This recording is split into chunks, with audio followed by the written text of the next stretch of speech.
भगवत मान जी। बहुत बहुत धन्यवाद उपाध्यक्षा जी।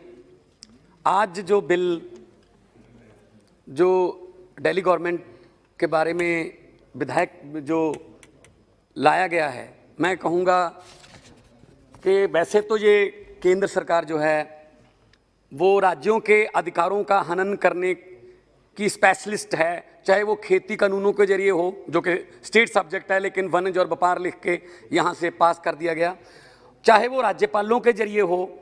मैं अध्यक्ष जी थोड़ा मुझे समय दे दीजिएगा क्योंकि मैं आम आदमी पार्टी को बिलोंग करता हूं और हमारी सरकार को शक्तिहीन करने का ये बिल है। मैं सबका बहुत धन्यवाद करता हूं जिन्होंने इस बिल को जो है विरोध किया है, क्योंकि कल बारी किसी की भी आ सकती है।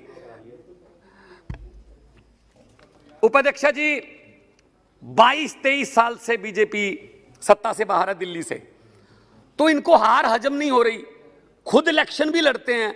चलो ठीक है, डेमोक्रेटिक राइट है सबका, विचारिक मतभेद हो सकते हैं। आप हार गए तो विपक्ष में बहना सीखिए। आप पहले इधर भी तो विपक्ष में बैठते थे, अब विपक्ष में बहने की आदत, विपक्ष में बैठने की आदत छोड़ रही है बीजेपी। मध्य प्रदेश में बीजेपी के लिए वोट नहीं किया था लोगों ने, लेकिन जहां चुनाव से नहीं आते वहां उपचुनाव से आ जाते हैं। कर्नाटका में बीजेपी के लिए वोट नहीं किया था, उपचुनाव से आ जाते हैं। तो अभी जब संवैधानिक पीठ जो सुप्रीम कोर्ट की उसने फैसला दिया 2018 में कि 3 विषयों को छोड़कर बाकी सब दिल्ली की चुनी हुई सरकार चलाएगी, तो ये लाट साहब का डंडा क्यों लाया जा रहा है यहाँ? आपको पता है मैडम, जिस घर में एलजी रहते हैं, अंग्रेजों के जमाने में वहां वायसराय रहते थे, शायद उसी वायसराय की आत्मा जो है आप उसके जरिए दिल्ली को चलाना चाहते हैं। फिर इलेक्शन करवाने का फायदा क्या हुआ? इलेक्शन करवाने का क्या फायदा हुआ मैडम, जब दिल्ली का मुख्यमंत्री कोई फैसला नहीं ले सकता? आप मुझे बता दीजिए। और उस आदमी को जो मेगासेस से अवार्ड विनर है उसको पता नहीं नार्किस्ट नाली का कीड़ा पता नहीं ये वो ऐसा आदमी है जिसने कहा कि मेरा 5 साल का काम देख लो, दिल्ली की जनता को कहा अगर काम अच्छे लगते हैं तो वोट कर देना वरना नहीं। आप कर सकते हैं, इसके लिए जिगरा चाहिए। आप कहते हैं ये तो जुमले थे, 15 लाख ये काला धन जुमले थे। इसलिए मैं ये कहता हूं अपने मैनिफेस्टो में पूर्ण राज्य की बात करते रहे, आडवाणी जी बात करते रहे, वो अलग बात है उनकी बात के आप हर बात उल्ट चलते हो। शायद आडवाणी जी की याद दुखी हो रहे होंगे कि ये क्या हो रहा है। असल में क्या हुआ, जब दुखी किस बात से, 2-3 बार तो मुख्यमंत्री के घर पे दरोगे भेज के रेड करवा दी। पहले हमसे एंटी करप्शन ब्यूरो छीन ली। अब क्या दिक्कत है भाई, आपको क्यों विपक्ष में बैठने से दिक्कत क्या है? आपकी 8 सीटें हैं, 8 एमएलए हैं, वहां रखें। आपने यहाँ पे बिट्टू जी बैठे हैं, आपने यहाँ पे कांग्रेस को जो एलओपी का दर्जा नहीं दिया, लेकिन हमने जब आपके 3 थे ना उसको भी एलओपी बनाने का दर्जा दिया था कि लोकतंत्र है, भले ही 3 है, हालांकि परसेंटेज के मुताबिक वो बहुत कम थी।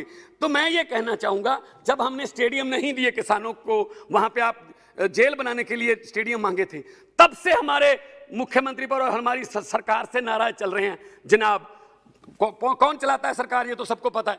तो आप मुझे ये बता दीजिए, मेरे सामने बैठे हैं साक्षी महाराज जी, इनका बयान पिछले कुछ दिन पहले का कि अब देश में चुनाव ही नहीं होने चाहिए। कल यही भी बिल ले आओगे कि देश में चुनाव नहीं होंगे, पुतिन की तरह 2036 तक मोदी रहेगा।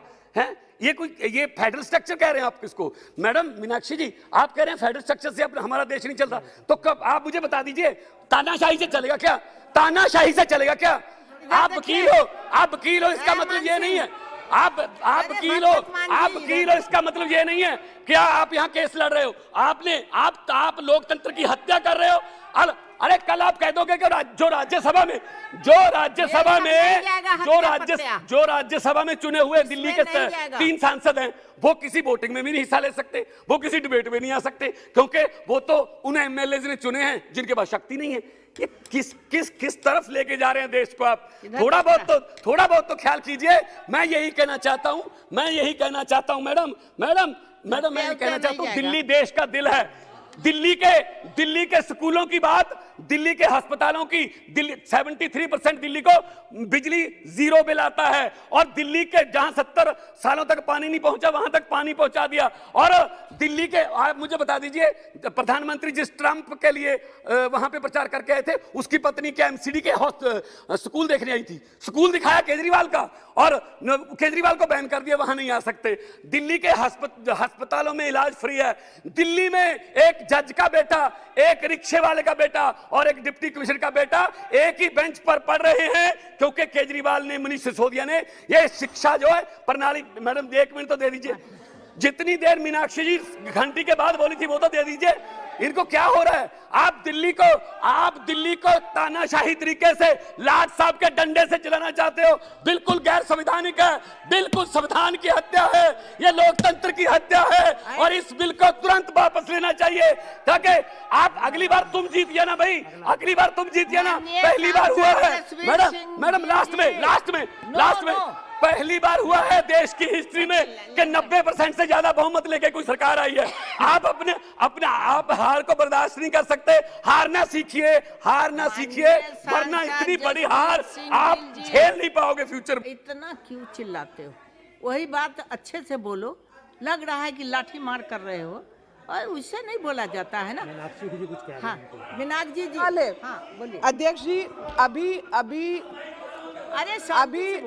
अभी मेरे साथी सांसद ने कहा, एक ही स्कूल के बेंच पर एक डिप्टी कमिश्नर का बच्चा, एक जज का बच्चा और एक रिक्शा वाले का बच्चा बैठे हैं। मैं उन बच्चों की, उनके माता पिता की जानकारी इनसे प्राप्त करना चाहती हूँ।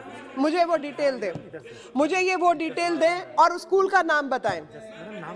हाँ, क्योंकि ऐसा हो गया। ठीक, बहुत अच्छा। माननीय सांसद जसवीर सिंह गिल जी, धन्यवाद। पर आ जाइए। धन्यवाद मैम चेयरमैन। जगह पर आ जाइए ना, अपने जगह पर।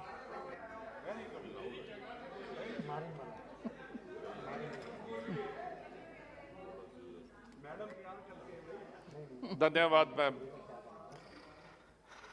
मैं